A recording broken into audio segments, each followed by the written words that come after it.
दासहेडं देविन्दविन्दवन्दं वन्दे तं सर्वदा शिरसा। द्रव्य संग्रह जी ग्रंथ गाथा नंबर 13। अब यहाँ मार्गणा स्थान की चर्चा शुरू होती है गुण स्थान की चर्चा समाप्त होने के बाद। कल अपन ने सबसे पहली मार्गणा का स्वरूप देखा, गति मार्गणा। सिद्ध गति से विलक्षण भिन्न लक्षण वाली संसार में पाई जाने वाली गतियां वे चार हैं: नरक गति, त्र्यंच गति, मनुष्य गति और देव गति, है ना? ऐसा। अभी देखो इंद्रिय मार्ग, गति मार्गणा पे तो अपनी चर्चा हो गई थी, है ना? इंद्रिय मार्ग, आत्मा स्वयं के अवलंबन से परिपूर्ण काम करता हो तो ज्ञान में खंड खंड दशा न हो, अर्थात भावेंद्रिय न। यदि ज्ञान अपने परिपूर्ण स्वरूप से कार्य करे, केवल ज्ञान प्रकट हो अखंड रूप से, है ना, केवल ज्ञान की प्राप्ति हो, तो ये इंद्रियां खंड खंड रूप नहीं हो। कल अपन ने खंड खंड का स्वरूप समझ लिया था। आत्मा कैसा है? आत्मा जड़ इंद्रियों से अगम्य है तथा भाव इंद्रिय के अवलंबन से भी गम्य नहीं है। भाव इंद्रिय मतलब जो ज्ञान खंड खंड पांच इंद्रिय के माध्यम से प्रवर्तन कर रहा है, बहिर्मुखी उपयोग है, ऐसी भाव इंद्रिय के अवलंबन से भी आत्मा जानने में नहीं आता। फिर किसके माध्यम से जानने में आता है? कि ये जो खंड खंड ज्ञान है, ये जो भाव इंद्रिय है, ये जो छायोपशम्य ज्ञान है, क्या बोला? एकार्थवाची है। संगी पंचेंद्रिय छायोपशम्य ज्ञान, खंड खंड ज्ञान या भावेंद्रिय, है ना? ये सभी क्या है? ये एकार्थवाची। अब ये वर्तमान वर्तती हुई छायोपशम्य ज्ञान की पर्याय ये खंड खंड ज्ञान जब तक बहिर्मुखी है तब तक इंद्रियों के माध्यम से जानता है। सविकल्प दशा खंड खंड ज्ञान में ही होती है। ये बहुत समझने की बात है। जो आत्मा का सविकल्प रूप से निर्णय होता है, ये खंड खंड ज्ञान में ही होता है। क्या बोला? बोलो। सविकल्प ज्ञान खंड खंड दशा में ही होता है, और ये खंड खंड रूप बताया कि ये भावेंद्रिय क्षय ज्ञान ये खंड खंड ज्ञान है। जो संपूर्ण ज्ञान, इंद्रियों से जानना ही विकल्प ज्ञान का विकल्प का तत्व निर्णय खंड खंड ज्ञान में ही होता है। वर्तमान छायोपशम्य ज्ञान की पर्याय में ही होता है तत्व निर्णय। अब तत्व निर्णय क्या? कि मैं अखंड ज्ञायक हूँ, ये तत्व निर्णय है। बहुत सुंदर। खंड खंड ज्ञान हूँ, ये तत्व निर्णय नहीं है। मैं अखंड ज्ञायक हूँ, इसका नाम तत्व निर्णय। और ये विकल्प, और यदि आप कह रहे हैं ये सब विकल्प दिशा से ही होते हैं, और ये सब विकल्प दशा खंड खंड ज्ञान में है। बराबर। और वो सविकल्प दशा क्या है? कि मैं निर्विकल्प हूँ। बहुत सुंदर थी। वो सविकल्प दशा क्या है? कि मैं खंड खंड नहीं, मैं अखंड हूँ। और फिर वो ज्ञान इंद्रिय और मन का अवलंबन छोड़ते हुए अखंड का आश्रय करता है, तो ज्ञान अखंड हो जाता है। समझ आई बात? जी दीदी। ऐसा विधि तो खंड खंड ज्ञान में ही होगी, ये बहुत समझने की बात है।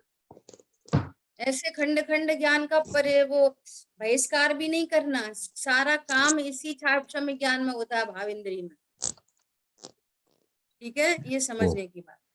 परंतु कोई ऐसा विचार करे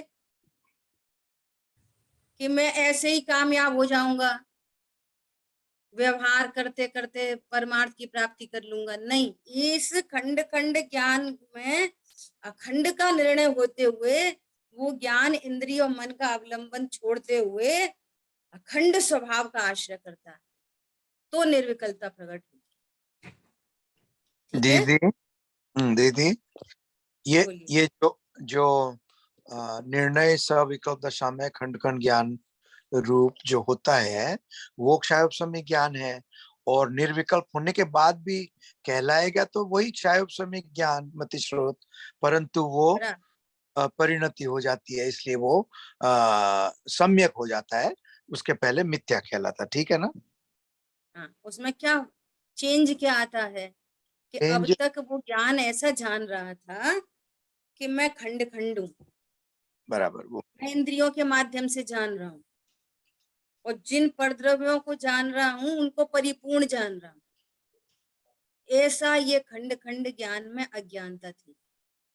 और अब स्वरूप समझने पर वो क्या जानता है कि भले ही इंद्रिय मन अवलंब निमित्त रूप से उपस्थित हैं, लेकिन इंद्रिय मन का व्यापार मेरा व्यापार नहीं, मैं इनके माध्यम से नहीं जानता। ये निमित्त रूप से उपस्थित हैं, परंतु मेरे ज्ञान में बनने वाले गे अनादि अनंत फिक्स है। मैं अखंड हूँ। अब वो खंड खंड रूप अपने को अनुभव नहीं करता, वो अपने को अखंड ज्ञायक अनुभव करता है। उस ज्ञान में ज्ञायक का सद्भाव हुआ है। समझ आ रही बात? ये बहुत दी, बड़ा अंतर पड़ गया।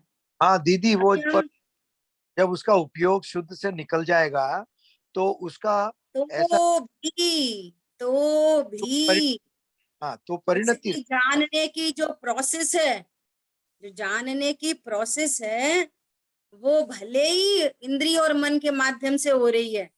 उस अब स्याद बात समझना, उस एंगल से भले उसको खंड कहें, भावेंद्री कहें, लेकिन वो भावेंद्री अपने को भावेंद्री नहीं जाननहार जानती है। ये बिग चेंज है। बराबर पर वो तो बराबर उसने निर्णय कर लिया, जिसको पक्का कर लिया, बस अब वो परिणति ये में बहुत बड़ा चेंज आया है। अब वो अपने को ये नहीं जानता कि मैं इंद्रिय और मन के माध्यम से जान रहा हूँ। टोडरमल जी ने इंद्रियों पूरा लिखा है। इंद्रियों और मन में अपनापन नहीं है, वो भिन्न उनको जानता है। हम्म। देखो, बहुत सारे जीव क्या जानते हैं कि मैं शरीर तो नहीं, मैं इंद्रिय मन तो नहीं, लेकिन मेरा जानना तो आंख से ही हो रहा है ना, सुनना तो कान से ही हो रहा है ना। समझ आ रही बात? चखना तो स्पर्श इंद्री से ही होएगा ना, सूंघना तो घ्राण इंद्री से ही होगा ना। टोडरमल जी ने ऐसा लिखा है पूरा। ऐसा जानता है कि मैं हस्त आदि से परद्रव्य को उठाता हूँ, मैं घ्राण इंद्री से सूंघता हूँ, स्पर्श रसना इंद्री के माध्यम से स्पर को चखता हूँ।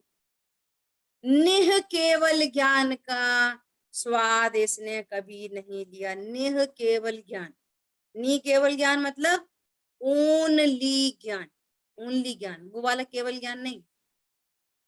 निह केवल ज्ञान, मैं सिर्फ ज्ञान मात्र हूं, मैं सिर्फ ज्ञान हूं, ऐसा अनुभव नहीं करता। समझ आई बात? मैं इंद्रियों और मन के माध्यम से प्रवर्तन, मैं इंद्रियों के माध्यम से आंख से ही तो देखते हैं अपन। बोलो अभी आंख बंद हो, आपको मोबाइल दिख रहा है, जिनवाणी दिख रही है? आंख बंद हो तो नहीं करो सब लोग आंख बंद। किसको जिनवाणी दिख रही है बताओ? नहीं आंखों से देख, हाँ, क्यों नहीं दिख रही? आंखों से तो देखते हैं, इसलिए तो नहीं दिख रही। उसको ज्ञान की पर्याय की योग्यता नहीं पता, तत्समय की योग्यता। काम उपादान से होता है। आपके ज्ञान में जिस समय जिनवाणी विषय बनेगी, उपादान योग्यता अनादि अनंत फिक्स, अनादि अनंत फिक्स, कब ये जिनवाणी ज्ञान में गे बनेगी? तब जिनवाणी पर द्रव्य निमित्त रूप से उपस्थित है, तो उसको भ्रम होता है कि जिनवाणी है, तो जिनवाणी का ज्ञान हो रहा है। समझ आई बात? तो अच्छा आंख बंद करी, तब कहाँ जिनवाणी दिख रही? अरे जिनवाणी नहीं दिख रही तो कुछ और दिख रहा कि नहीं दिख रहा, कुछ और किसी और का जानना हो रहा कि नहीं हो रहा। अब ये रियलाइज नहीं कर पाता कि इस समय मेरे ज्ञान की योग्यता इसी प्रकार प्रणमन करने योग्य थी, तो वहां आंख का बंद होना निमित्त हो गया। कोई सद्भाव रूप निमित्त होते हैं, कोई अभाव रूप निमित्त होते हैं। समझ आई बात? अच्छा, कितनी बार ऐसा नहीं होता कि जैसे अभी हाल आपसे चर्चा करें, अरे उस गाथा में, उस टीका में, उस भावार्थ में, उस जगह पर ये लाइन लिखी है, तो बोलो वो मोक्षा प्रकाशक जी सामने नहीं, उस समय सार जी सामने नहीं, और वो लाइन दिख रही है आपको। वो तो स्मरण से दिख रही है ना, धारणा में। वो स्मरण भी क्या है, ज्ञान की पर्याय तो है, पत्ति ज्ञान की पर्याय, ज्ञान की ही पर्याय है ना। और सुनना, धारणा और स्मृति किसको कहते हैं? ऐसा नहीं है कि वो वहां पे कुछ डब्बा भरा रखा है, सो उसमें से कुछ निकल के आ रहा है। वो स्मृति पूर्व की पर जैसी होने से उसको स्मृति कहते हैं। ऐसा नहीं है कि वो अंदर डिब्बे में से निकल के आ रही है। वो स्मृति की पर्याय भी वेरी वेरी न्यू है, हाँ वो जी। धारणा की पर्याय भी वेरी वेरी न्यू है। वो ओल्ड पर्याय निकल के नहीं आ रही है, अपनी योग्यता से नई पर्याय आई।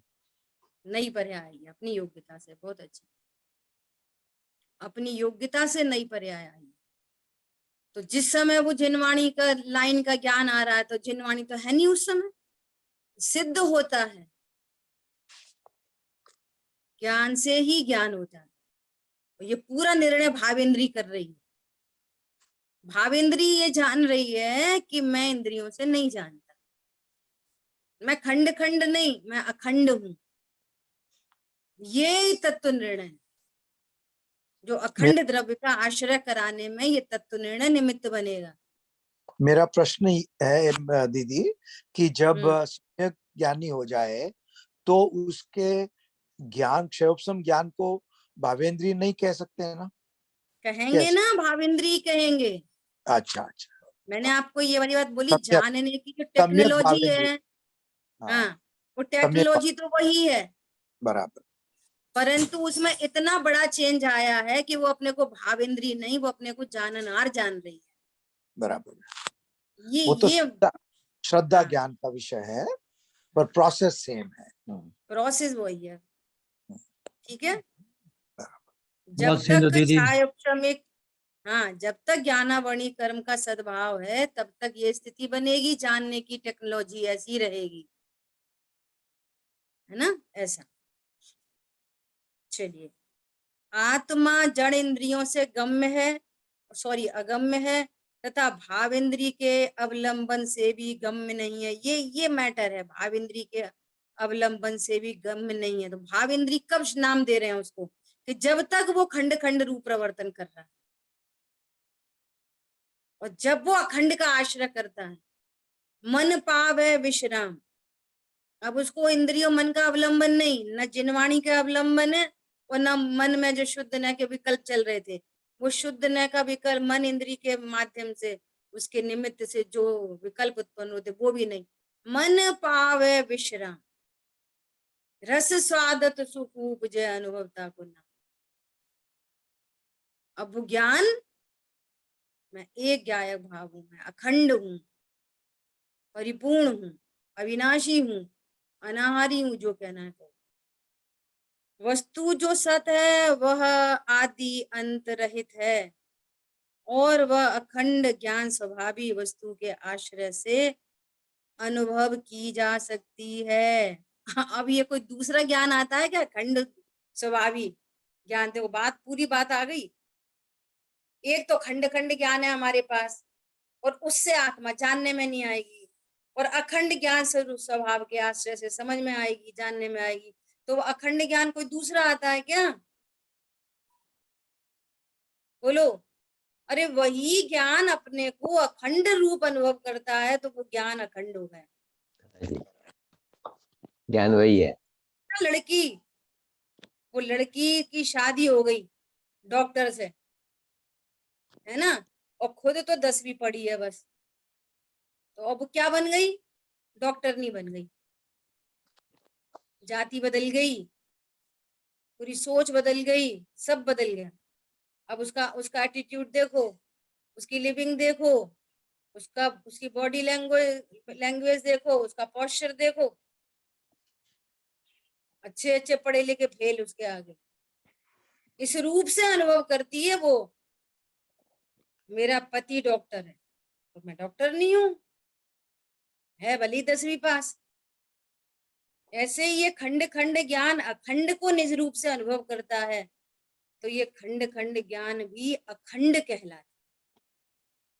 देखो फिर से पढ़ रहे, वह आदि अंत रहित है तथा वह अखंड ज्ञान स्वभावी वस्तु के आश्रय से अनुभव की जा सकती है।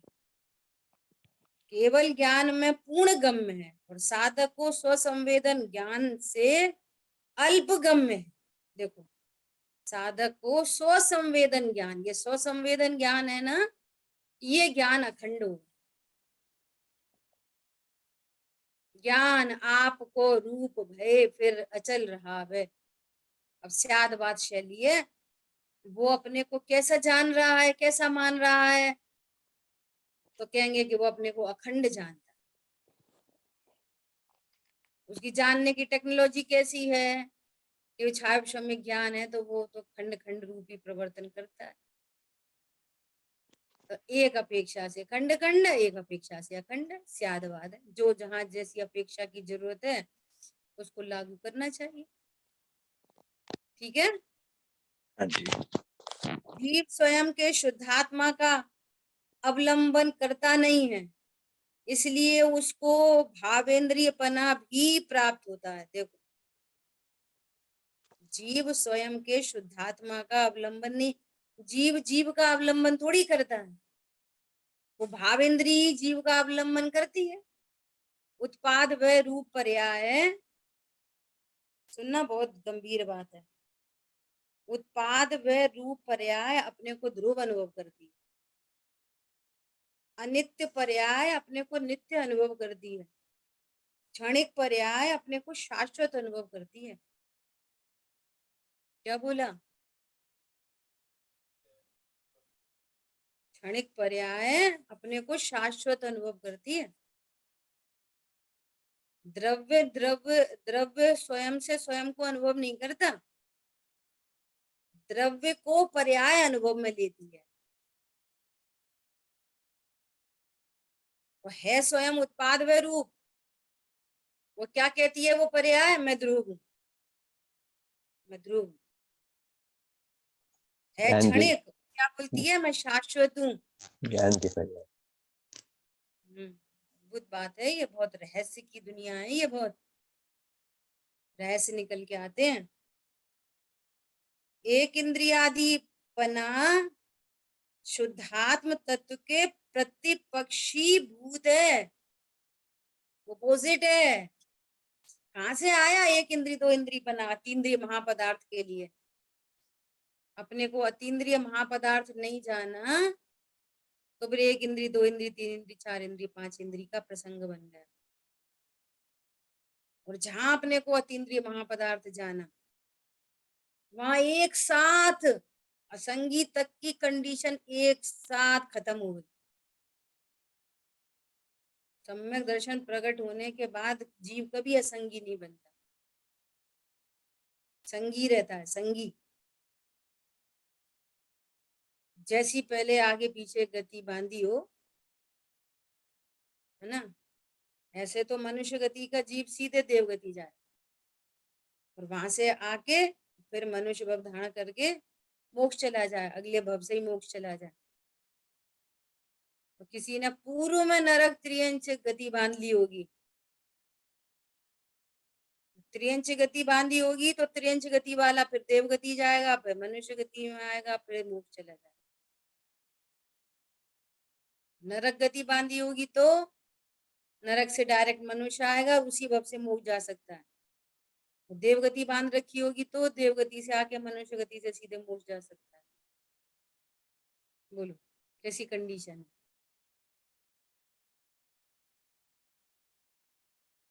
सारे इंद्रियों के तामझाम खत्म। ये है क्यों इंद्रिय? इंद्रियां क्यों मिल रही हैं? अपने गुरुदेव को से किसी अपने को ने भूल पूछा, गया। साहब अपने को नहीं जाना इसलिए। इंद्रियां, आप कहते हो इंद्रियों से ज्ञान नहीं होता, इंद्रियों से ज्ञान नहीं होता, इंद्रियां नहीं मिली होती तो पता चलता। अपने को इंद्रियातीत पना का अनुभव नहीं है, ऐसा माना नहीं, निर्णय नहीं किया और माना अनुभव भी नहीं किया। देखो, 2-3 बातें हैं कि इंद्रियां नहीं मिली होती तो पता चलता। तो पहली बात तो वास्तव में इंद्री मिली कहाँ है मेरे में, ये तात्विक बात है, परमार्थिक बात है। जो निमित्त नैमित्तिक संबंध बन रहा है उसकी स्वीकृति है। और गुरुदेव श्री कहते हैं कि यदि इंद्रिय नहीं मिली होती, ये निमित्त नैमित्तिक संबंध भी नहीं बना होता तो हम सिद्ध होते। क्या इस संसार में क्यों होते, सिद्ध होते ना। ऐसा तो क्या कह रहे हैं, अतीन्द्रिय महापदार्थ को नहीं जानने से ये इंद्रियों का संयोग प्राप्त होता है। यहाँ एक इंद्रिय जीवों के ज्ञान का अल्प क्षयोक्षम पने परिणमन हो रहा है, वह स्वयं के कारण से है, कर्म के कारण से नहीं। गुरुदेव श्री बार बार इस बात को हाईलाइट करते हैं, क्योंकि ये जीव अनादि से पर को दोष देता चला आ रहा है, अपनी पर्याय के लिए पर को दोष देते चला आ रहा है। समझो आज अपनी इंद्रिय मार्गणा पे चर्चा चली और आज मान लिया क्लास ऑफ रहती, तो आप क्या बोलते हैं कि वो इंद्रिय मार्गणा का क्या स्वरूप समझा आपने, कि वो आज है ना क्लास नहीं हुई। तो इंद्रिय मार्गणा का ज्ञान हमें क्यों नहीं हो पाया, क्योंकि क्लास नहीं हुई। समझ आ रही बात, अनादि से ऐसा जानता चला आ रहा है। क्यों आज तो बहुत प्रसन्न दिखाई दे रहे हो, अरे आज तो बहुत अच्छा चिंतन चला, अरे आज तो इतना अच्छा विधान हुआ, अरे आज तो उधर घूम के आए तबीयत खुश हो गई। तो तुम अपनी खुशी का कारण किसको जानते, पर को। ऐसी अपनी टेंशन का कारण किसको जानते, पर को। अब पर में 2 चीजें, या तो डायरेक्ट पर चेतन चेतन पदार्थ, या फिर ये कर्म। और सुन रखा है कर्म के उदय में ऐसा होता, कर्म के उदय में ऐसा, कर्म के उदय में ऐसा होता। तो अपनी उत्पन्न होती हुई पर्याय का कारण पर द्रव्य को अनादिकाल से मानता चला आ रहा है। इसलिए गुरुदेव श्री बार बार हाईलाइट करते हैं, बार बार हाईलाइट करते हैं। टोडरमल जी से भी ये वाली बात आई बीच में। क्या टोडरमल जी ने क्या कहा कि भैया पर का दोष नहीं, तेरे ही कर्मों का दोष है, तूने ही पूर्व में ऐसे कर्म किए, ऐसे आघाती कर्म बांधे, तो तुझे ऐसे अनुकूल प्रतिकूल संयोग प्राप्त हो रहे हैं, इसमें पर का कोई दोष नहीं। ऐसा तो शिष्य ने प्रश्न किया, तो हम पर में तो राग द्वेष नहीं करें, कर्मों से तो राग द्वेष करें, कर्म तो अनुकूल प्रतिकूल सामग्री दिला रहे, तो कर्म तो अच्छे बुरे हैं ना।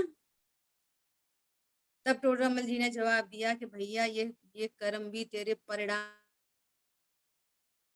से बंधे हैं, कर्म स्वयं से नहीं बंध गए हैं। समझ आई बात। इसलिए दोष देना है तो अपने परिणामों को दो। अरे मैंने कैसे पाप किए, मैंने कैसे पाप किए, मैंने कैसे पाप किए, फिर यहाँ पे आ जाता है। तो अनंत भगवान कहते हैं कि तूने पाप नहीं किए, तूने निष्पाप तत्व को नहीं जाना। सारे पुण्य पाप के पंखे रोकने के लिए मिथ्यात्व अज्ञानता का स्विच ऑफ करो। समझ आई बात। डंडे से पंखा नहीं रुकेगा। हमने कितने पाप किए, पता नहीं कौन से कर्म बांधे, हमने कौन से पाप किए, कौन से कर्म बांधे। तुमने पाप तो तब हुआ परिणति में जब तुमने निष्पाप तत्व को नहीं जाना।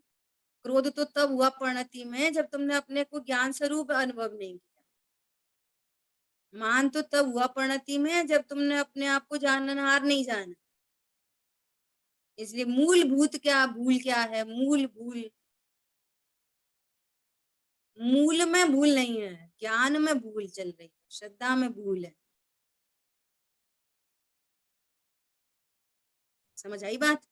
इसलिए यहाँ पर गुरुदेव श्री बार बार कहते हैं कर्म के कारण नहीं, तेरे ही अपराध से। तो तेरा अपराध क्या, क्या अपराध है, अपने को भगवान आत्मा नहीं जाना, ये विश्व का सबसे बड़ा अपराध। यहाँ शरीर अथवा जड़ इंद्री की बात नहीं है, लेकिन अरूपी भाव इंद्री पने की स्वतंत्रता बतलाना है। देखो, इंद्री मार्गणा में किसकी बात करनी है? जड़ इंद्रियों की नहीं, क्योंकि जितना अंतरंग में भाव इंद्रियपना होगा, जितना छायोपशम्य ज्ञान होगा, उसके पैरेलल में उतनी भार में द्रव्य इंद्रियों का संयोग बनेगा। तो रिलेशन भाव इंद्री से, जैसे गति में क्या बात आई थी, रिलेशन वो इस क्षेत्र से नहीं है, रिलेशन शरीर से नहीं है, रिलेशन है जीव की अवस्था विशेष, जीव की पर्यायता गति में। ऐसे यहाँ पे इंद्रियों में रिलेशन किससे है? भाव इंद्री से। बहुत गजब की बात है ये समझने की। हम इंद्री के नाम पर वो बाहर की इंद्री इंद्री इंद्री इंद्री देखकर, यहाँ पे चर्चा किसकी चल रही है? भाव इंद्री की। यदि भाव इंद्री पना एकदम अल्प है तो एक इंद्री मिलेगी, ऐसा निमित्त नैमित्तिक संबंध। ज्ञान का क्षयोपशम बड़ा है ना, परिणामों के निमित्त से क्षयोपशम बड़ा तो 2 इंद्रिय मिल जाएगी, और बड़ा 3 इंद्रिय। ऐसा समझना, ये संगी पंचेंद्रिय मनुष्य सर्वश्रेष्ठ छायोपशम्य ज्ञान वाला है, सर्वश्रेष्ठ छायोपशम्य ज्ञान। ठीक है, पर्याय में एक इंद्रिय पना है तो भी उसी समय स्वभाव तो अतीन्द्रिय आनंद कंद है। ऐसा शुद्ध न से धर्मी जीव जानता है। धर्मी जीव क्या जानता है? कि जिस समय पर्याय में एक इंद्रिय आदि पना है, उसी समय भगवान आत्मा अतीन्द्रिय महापदा, ऐसा जानता है। इस प्रकार दोनों नयों का ज्ञान कराता है।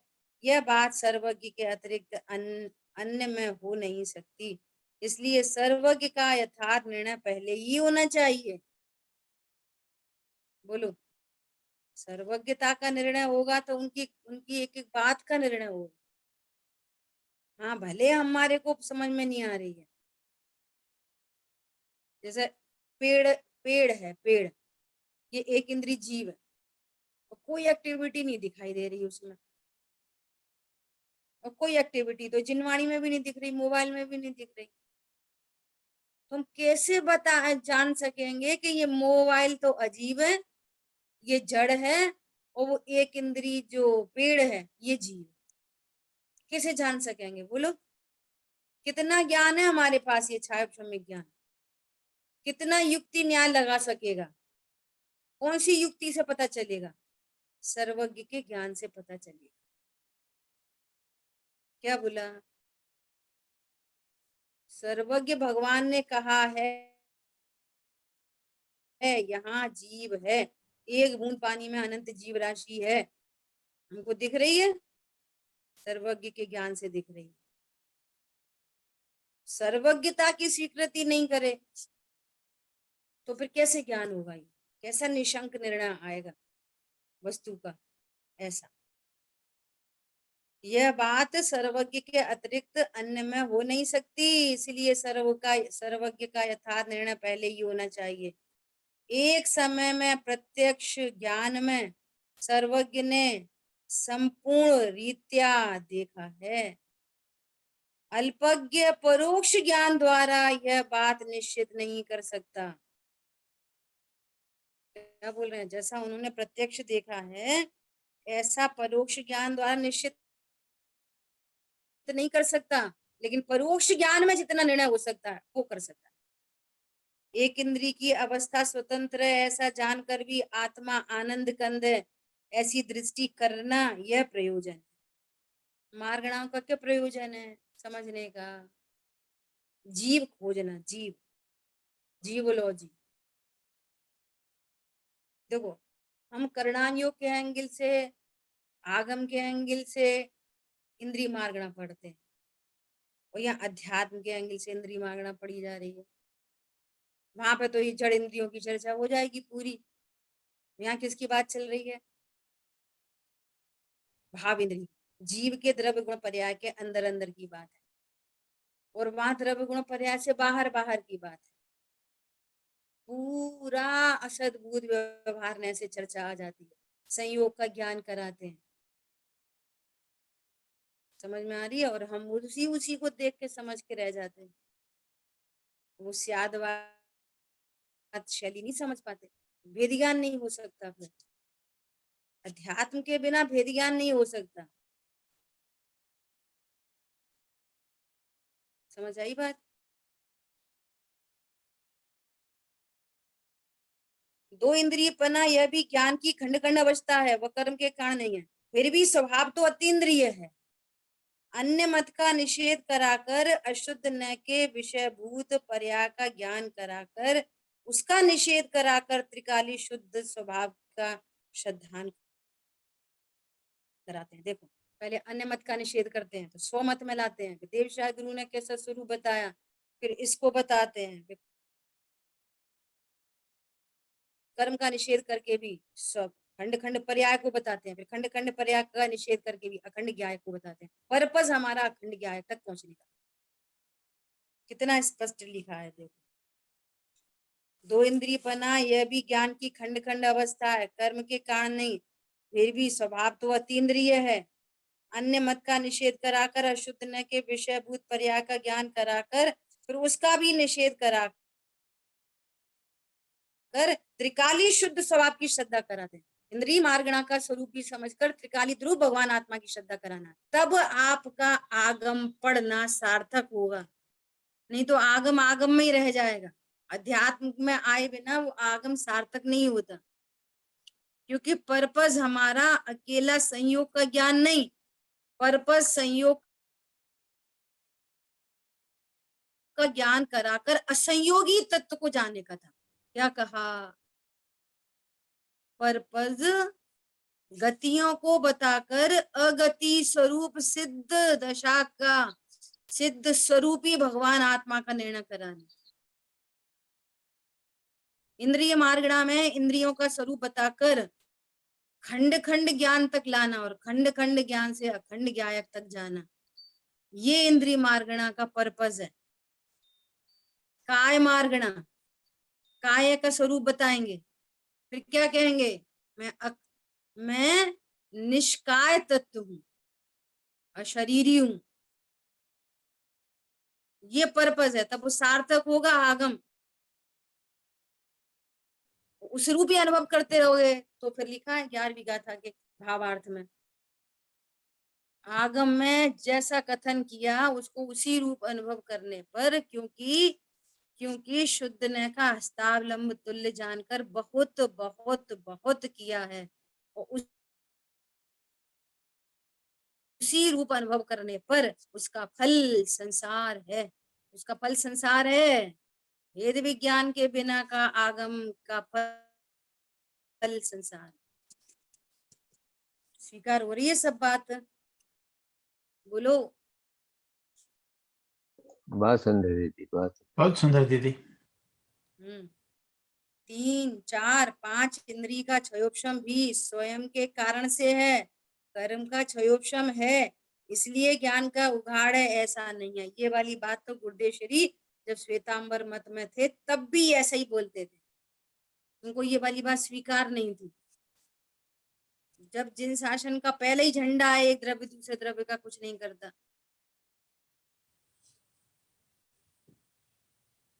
देखो योग्यता कैसी होती है, अभी मंगलायतन में यही चर्चा चल रही थी, ज्ञानी भोग भोगते हुए भी नहीं भोगते। अब इस सेंटेंस में बहुत तकलीफ है, ज्ञानी भोगते हुए भी नहीं भोगते, तो वो क्लियर नहीं हो पाती बात, बल्कि इसका प्रयोजन नहीं समझे तो ये अभ्याभास है। ये पर्याय में तो भोगते हैं, द्रव्य में नहीं भोगते, द्रव्य स्वभाव से नहीं भोगते, पर्याय में तो भोगते हैं। कौन सी पर्याय में भोगते हैं? ज्ञान की पर्याय पर द्रव्य को भोगती है, कि श्रद्धा की पर्याय पर द्रव्य को भोग सकती है, कि चारित्र की पर्याय पर द्रव्य को भोग सकती है? कोई भी नहीं, कोई भी कोई नहीं। सी भी नहीं। भोगने का राग है वो भी नहीं परद्रव्य को भोग सकता। जो परद्रव्य ज्ञान में विषय बन रहे हैं वे भी ज्ञान के अंदर नहीं आए। किसको भोग रहे हैं आप एक बार विचार तो करो। ज्ञानी किसे कहना? जो द्रव्य दो द्रव्यों के बीच में अत्यंत भाव को जानता है वो तो ज्ञानी है। और वो भोगते हुए भी नहीं भोग रहा। भोगते तो हैं पर अपने को अभोक्ता जानते हैं। बोलो, ज्ञानी की परिभाषा चाहिए। ज्ञानी किसको कहना? जो सौ को सौ पर को पर जानता है, जो दो द्रव्यों के बीच में अत्यंत भाव जानता है, सो ज्ञानी।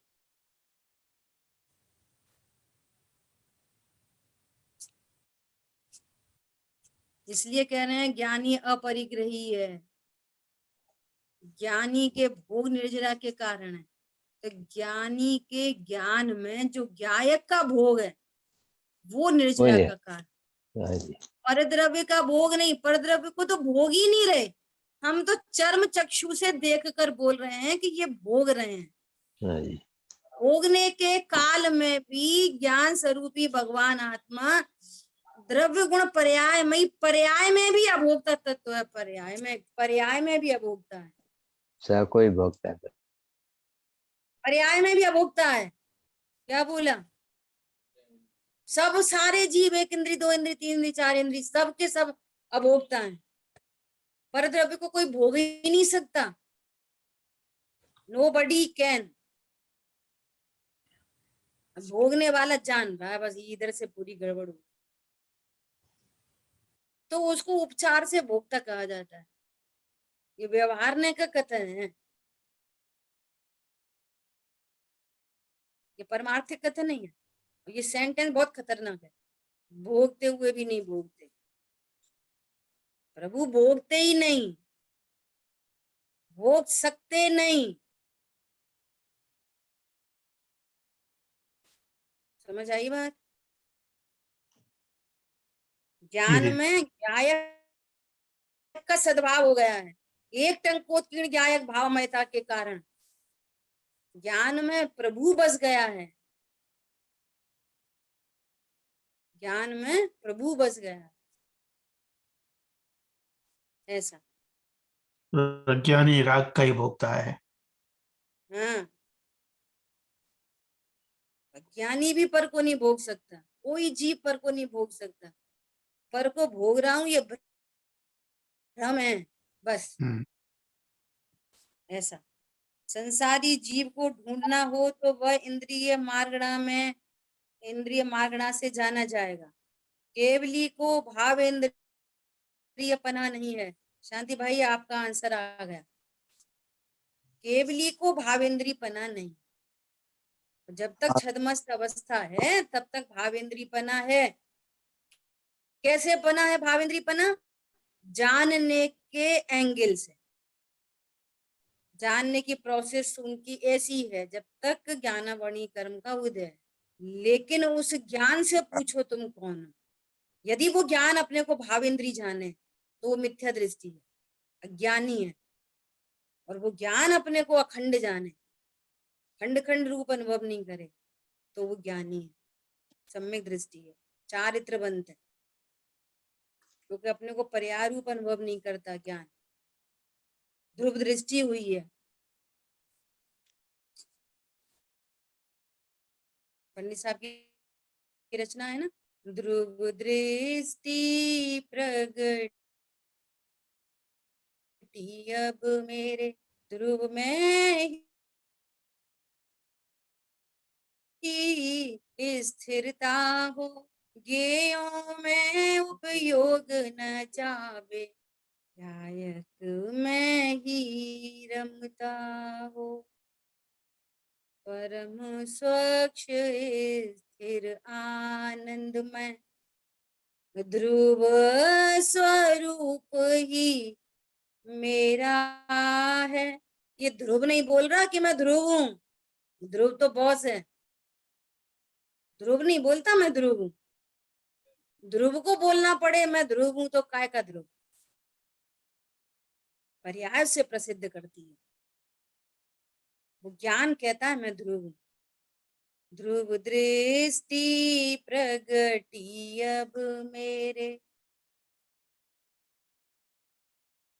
ध्रुव स्वरूप ही मेरा है, भली भांति मैंने पहचाना, यही स्वरूप सुमेरा है।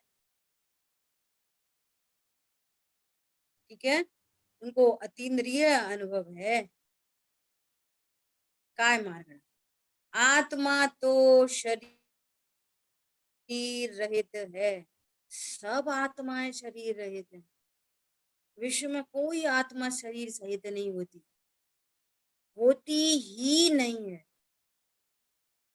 होती नहीं है। कोई डिब्बा विश्व में चीनी का नहीं होता, चीनी के संयोग से चीनी का डिब्बा कहा जाता है, शरीर के संयोग से जीव को शरीर वाला कहा जाता है, व्यवहारने से कहा जाता है। कोई जीव शरीर वाला होता ही नहीं। औदारिक, वैक्रिक, आहारक, कारमाण और तेजस, ऐसे 5 प्रकार के शरीर का आत्मा में अत्यंत अभाव है। हो गुरुदेव श्री की महिमा ऐसे आती है। हो सब लोग कहते हैं तीर्थंकर जैसा उपकार किया, ऐसे थोड़ी कहते हैं, कोई अतिशयोक्ति में थोड़ी कहते हैं। जिसको लाभ होता है वो प्रशंसा करता है, जिसको लाभ नहीं हुआ है वो क्या प्रशंसा करेगा उनकी। ये देखा देखी प्रशंसा से भी क्या बनता है। निहाल भाई तो कहते हैं अनंत तीर्थंकरों से ज्यादा, बोलो। क्योंकि अनंत बार समोसरण में जाके कोरे आ गए, इसलिए। गजब की बात है, बहुत गजब की बात। वास्तव में ही एक तूफान आया था सचमुच में। लो रोको तूफान चला रे, पाखंडों के महल ढहाता, लो रोको तूफान चला। कितने ही जीव सम्यक दृष्टि हुए उनके काल में, कैसी अध्यात्म की लहर दौड़ी है। आज अपना कितना महान भाग्य है कि ये ग्रंथ आज हमारे में है, आज अपन स्वाध्याय कर पा रहे हैं।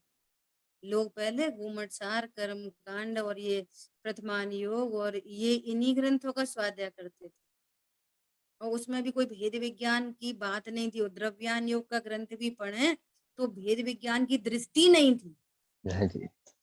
दृष्टि को देने वाले गुरुदेव श्री, कौन स्वीकार करे ये वाली बात कि अभी हमारा औदारिक शरीर नहीं है, ये कौन स्वीकार करे? बोलो। अभी पूछो, जैसे ये आगम पढ़ लेते हैं न लोग, फिर उनसे पूछो कि अभी अपन कौन से शरीर वाले हैं, वैक्रिक या औदारिक, तो एक सूत्रीय आंसर आएगा औदारिक। कोई विरला बोलेगा कि हमारा शरीर ही है। अब बोलने की बात नहीं, बात है निर्णय की, बात है द्रव्य गुण पर्याय से अपने को जानने की। मेरे द्रव्य में, गुण में, पर्याय में सीमा समाप्त। बोलो मेरे द्रव्य में है औदारिक वर्गणा, आहार वर्गणा मेरे द्रव्य में है, गुण में है, पर्याय में, कहाँ पे है? कहाँ पे रहती है ये वर्गणाएं? बोलो। वे अपने स्वक्षेत्र में रहती हैं, मेरे में नहीं प्रवेश होता। एक सिंगल वन परमाणु, टोडरमल जी ने लिखा है, अनंत काल से ये देह साथ में रहने पर भी एक पुद्गल परमाणु ज्ञान रूप नहीं हुआ और आत्मा का एक प्रदेश जड़ रूप नहीं हुआ। कितना अत्यंत अभाव है दो द्रव्यों के बीच में। संयोग से कथन करते हैं अभी अपन औदारिक देह वाले, नार की और देव वैक्रिक शरीर वाले होते हैं। समझ आई बात? अच्छा, ये 5 नाम है ना, ये इनको कौन पढ़ के बताएगा एकदम शुद्ध उच्चारण? बोलो, पढ़ के बताना जरा। प्रदीप भाई बोलिए। क्या 5 शरीरों के नाम पूछ रहे हैं? औदारिक, वैक्रिक, आहारक, कारमण, तेजस। आप बहुत जल्दी बोल दिए, धीरे धीरे बोलना। औदारिक, वैक्रियक, आहारक, आहार, कारमान और तेजस। तेजस नहीं बोलते, तेजस बोलते हैं। तेजस। औदारिक बोलते हैं, औदारिक। और यहाँ पे थोड़ा मिसप्रिंट है, वैक्रिक, यहाँ पे ई की मात्रा है, वैक्रिक। आहारक और कार्मण नहीं, कार्माण। ठीक है, ये शुद्ध उच्चारण है इनका। ऐसे 5 प्रकार के शरीर का आत्मा से अत्यंत भाव है। समय अपना हुआ है, शेष चर्चा कल करेंगे, और कल नहीं कर पाएंगे, कल क्लास अपनी ऑफ रहेगी। ठीक है, चलिए। जिन वाणी के ज्ञान से सूझे लोकालो, सो वाणी मस्तक नम सदा देती हूँ। बोलिए द्वाशामयी जिनवाणी माता की जय। जय हो। जय जिनेन्द्र सभी को। जय जय हो जिनेन्द्र। हो। जय जिनेन्द्र।